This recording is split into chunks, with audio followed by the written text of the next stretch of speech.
শিক্ষক দিৱসৰ আগদিনা আমাৰ কণ কণ ছাত্ৰ ছাত্ৰীসকলৰ ব্যস্ততাময় পৰিৱেশ। আজি তেওঁলোকক কাৰোৰে আহৰি নাই।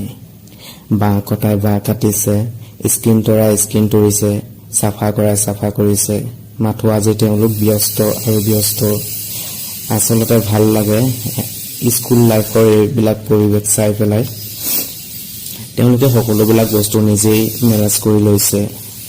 এইফালে ছোৱালীসকলেও ডেকোৰেশ্যন কৰাত লাগিছে। এই দিনবিলাক সঁচাকৈ ভাল লাগে। তেওঁলোকৰ কাম কৰি কৰি ৰাতি হৈ গ'ল, তথাপিও ভাগৰি পৰা নাই। সকলোৱে একেলগে মাথো উঠি পৰি লাগিছে কেৱল কাইলৈ দিনটোৰ বাবে। অৱশেষত ৰাতি হৈ যোৱাৰ বাবে আমি সকলো মিলি তেওঁলোকক অলপ সহায় কৰি দিলোঁ। আমাক দাদা কেইজনমানক বহুত বেছি সহায় কৰি দিলে।